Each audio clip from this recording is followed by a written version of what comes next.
কার plan, কার পরিকল্পনা মোতাবেক election commission কাজ করছে এটা জনগণের সামনে স্পষ্ট হচ্ছে।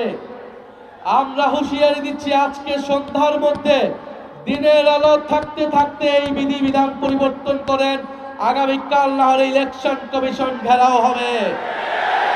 আমরা এতদিন কিছু বলি নাই, সব সহ্য করে গিয়েছি।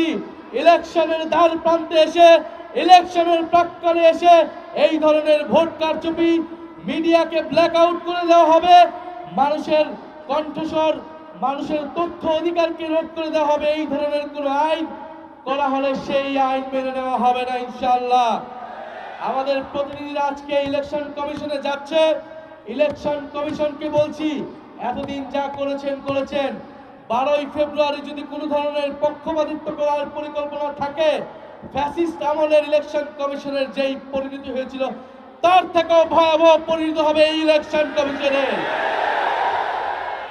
আমরা প্রশাসনের ভাইদেরকে বলছি, পুলিশ সেনাবাহিনী ভাইদেরকে বলছি, আমলাদেরকে বলছি, আপনারা আমাদের ভাই, আপনারা এই দেশের মেধাবী সন্তান, আপনাদের উপর দেশের আমানত, গুরু দায়িত্ব আপনারা পালন করবেন। আগামী 12ই ফেব্রুয়ারি আমরা সামনের দিকে আগাতে চাই, ফ্যাসিস্ট আমল থেকে আমরা সামনের দিকে আগাতে চাই।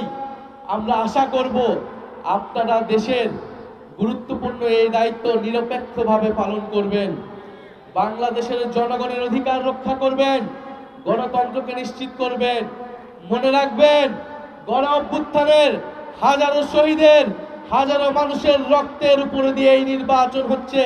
এর সাথে বিশ্বাসঘাতকতা করলে বাংলাদেশের মানুষ আপনাদের কোনোদিন ক্ষমা করবে না, করবে না, করবে না।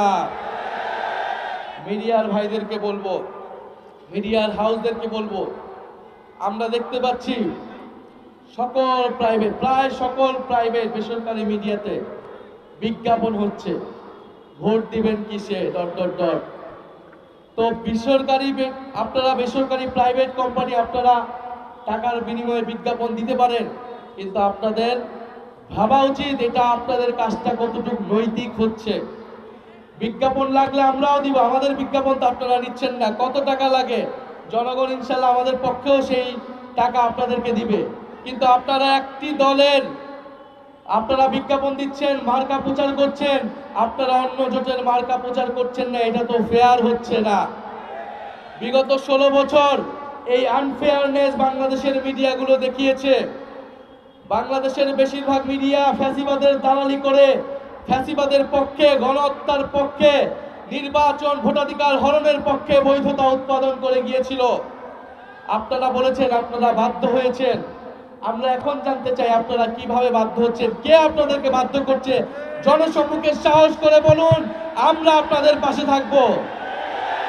আর না হলে আমরা ভেবে নিব আপনারা বাধ্য হচ্ছেন না, আপনারা পুনরায় নতুন কোন স্বৈরাচারের দালালি করছেন, নতুন কোন স্বৈরাচারের পক্ষে বৈধতা উৎপাদন করছেন। 16 বছরের ইতিহাস ভুলে নাই, মিডিয়ার উপরে বাংলাদেশের মানুষের সেই আস্থা আসে নাই। আবারও যদি এই একই কাজ করেন আপনারা, 12ই ফেব্রুয়ারি কিন্তু বাংলাদেশের জনগণ সেইটার এই দালাল মিডিয়াদের বিপক্ষে ইনশাল্লাহ রায় দিবে। আমরা বেশি কথা বলবো না, বাংলাদেশের মানুষ সবকিছুই দেখছে। 12ই ফেব্রুয়ারি মোহাম্মদপুরবাসী প্রস্তুত থাকেন। ফজর ওয়াক্তে এসে যারা ফরজ নামাজের খোঁজ থাকে না, তাহাজ্জুদের নামাজ পড়ে তারা ভোট কেন্দ্রে আসতে চায়, তাদের পরিকল্পনা কি বাংলাদেশের মানুষ জানে। আমরা ইনশাল্লাহ থাকবো, ভোট কেন্দ্রে থাকবো। ভোট কেন্দ্র যদি দখলের চেষ্টা করা হয়, ইনশাল্লাহ শক্ত হাতে, লাঠি হাতে তরুণ সমাজ প্রতিহত করতে হবে 12ই ফেব্রুয়ারি। আর এই মোহাম্মদপুরবাসী রিকশা মার্কাকে জয়যুক্ত করে, ফ্যাসিবাদ বিরোধী কারা নির্যাতিত আলেমকে জয়যুক্ত করে ইসলামের পক্ষে ভোট দিবেন, গণ অভ্যুত্থানের পক্ষে, সংস্কারের পক্ষে ভোট দিয়ে আল্লামা মামুনুল হককে আপনার আগামী সংসদে পাঠাবেন। আমরা ইনসাফের পক্ষে, দুর্নীতির বিপক্ষে, সংস্কারের পক্ষে, আধিপত্যবাদের বিপক্ষে নতুন বাংলাদেশ প্রতিষ্ঠা করবে ইনশাআল্লাহ। এই ঢাকার 13তে কোনো মার্কা আছে? আল্লামা মামুনুল হকের কোনো মার্কা আছে? 11 দলের কোনো মার্কা আছে?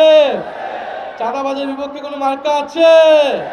কোন সেই মার্কা?